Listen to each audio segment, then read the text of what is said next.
오늘 우리에게 주신 하나님의 말씀 야고보서 2장 5절에서 9절입니다. 야고보서 2장 5절에서 9절 말씀 함께 읽겠습니다.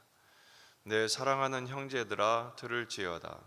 하나님의 세상에서 가난한 자를 택하사 믿음에 부유하게 하시고 또 자기를 사랑하는 자들에게 약속하신 나라를 상속으로 받게 하지 아니하셨느냐. 너희는 도리어 가난한 자를 업신 여겼도다. 부자는 너희를 억압하며 법정으로 끌고 가지 아니하느냐. 그들은 너희에게 대하여 일컫는 바 그 아름다운 이름을 비방하지 아니하느냐. 너희가 만일 성경에 기록된 대로 내 이웃 사랑하기를 내 몸과 같이 하라 하신 최고의 법을 지키면 잘하는 것이거니와 만일 너희가 사람을 차별하여 대하면 죄를 짓는 것이니 율법이 너희를 범법자로 정죄하리라. 아멘. 본문에 계시된 주님은 어떤 분이십니까? 가난한 자를 택하사 부유케 하십니다. 우리가 이겨내야 할 또 하나의 시련, 또 시험이라면 바로 차별하는 본성이겠죠. 하나님은 차별하지 않으십니다. 외모로 판단하지 않으시는 하나님이시죠. 도리어 하나님은 가난한 자를 택하시는 분이십니다. 가난한 자를 택하신 하나님의 목적은 어디에 있느냐? 첫째, 5절 믿음에 부유케 하십니다. 하나님의 세상에서 가난한 자를 택하사 믿음에 부유하게 하시고, 가난의 참된 정의는 하나님을 사랑하는 자들이죠. 하나님을 사랑하는 자들을 세상의 부요함을 버리는 대신 하나님을 사랑하는 자들이 바로 이 세상에서의 가난한 사람들입니다. 따라서 자랑할 거리도 없고 또 가난조차도 자랑이 되지 않습니다. 어떤 사람들은 자기가 검소하게 사는 것을 자랑하는데 그것 또한 가난한 진정한 모습은 아닐 것입니다. 두 번째는 약속하신 나라를 상속으로 받게 하지 아니하셨느냐. 약속하신 나라를 상속받게 하십니다.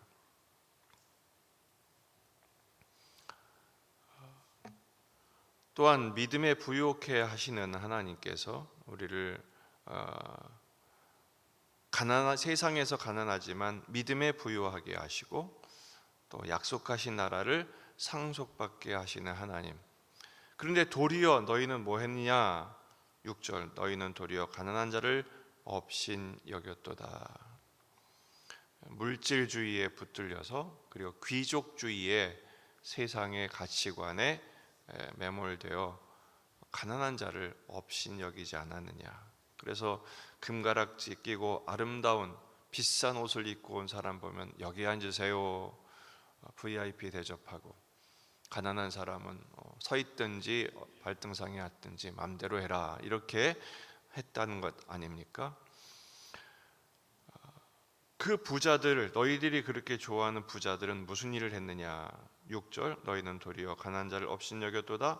부자는 너희를 억압하며 법정으로 끌고 가지 아니하느냐. 억압하고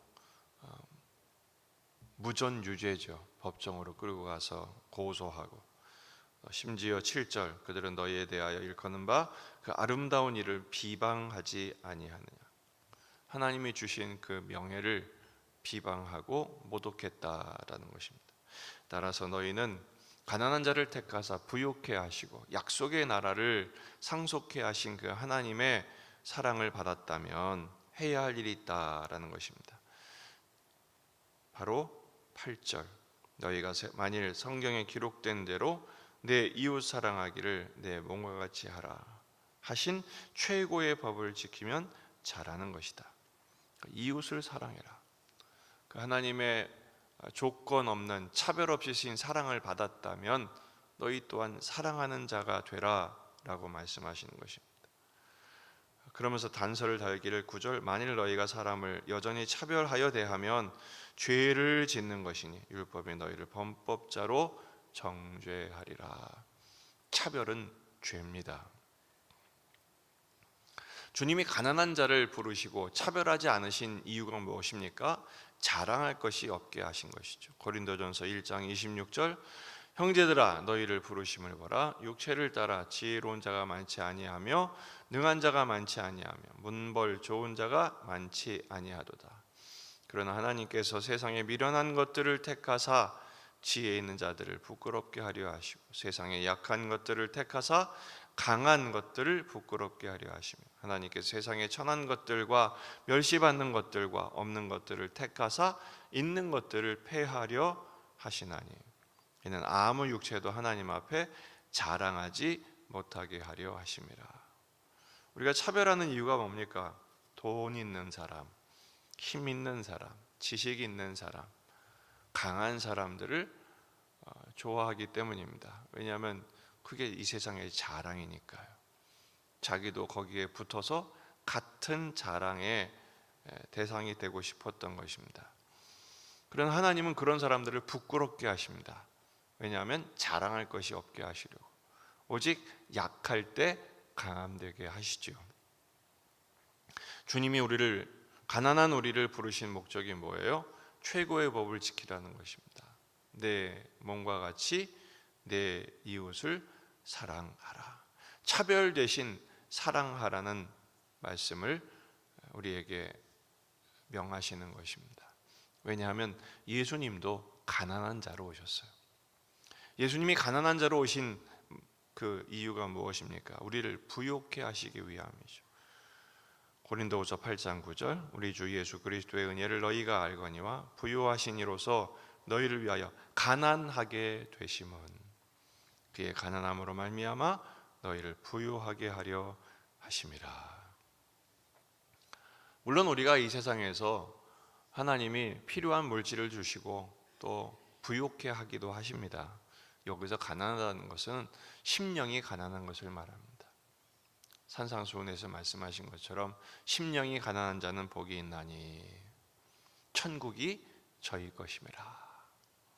바로 가난한 마음으로 하나님을 바라보며 주님을 소망할 때 하나님이 믿음에 부요하게 하십니다.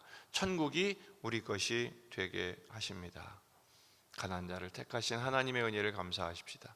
따라서 우리도 믿음에 부요한 자로서 하나님 나라를 상속받은 자로서 여전히 영적인 가난에 처하며 현실적인 가난에 붙들린 사람들을 차별하거나 외모로 판단하지 말고 예수님이 친히 가난하게 되셔서 우리에게 찾아오사 우리를 부요케 하신 것처럼 우리도 그 하나님의 믿음의 부요함을 나눠주는 사랑의 실천자가 되어야 할 것입니다. 예수님처럼 낮아지고 예수님처럼 사랑하는 예수님의 제자, 십자가의 길을 걷는 저와 여러분 우리 모두가 되기를 주의 이름으로 축원합니다. 기도하시겠습니다. 말씀을 붙들고 우리 자신과 가정과 교회와 이 지역의 복음화, 민족의 복음화, 세계 복음화를 위해서 기도하십시다. 환우들을 위하여, 군의 아들들을 위하여, 수험생들을 위하여, 또 고통 중에 있는 우리 가족들, 경제적으로 많이 어려운 분들이 계십니다. 하나님께서 가난한 자를 부요케 하시는 전적인 부유함을 누릴 수 있도록 기도하시고, 금요 기도회 계속됩니다. 주일을 준비하며 기도하시겠습니다. 전쟁이 멈추도록 다 같이 기도하시겠습니다. 아버지 하나님,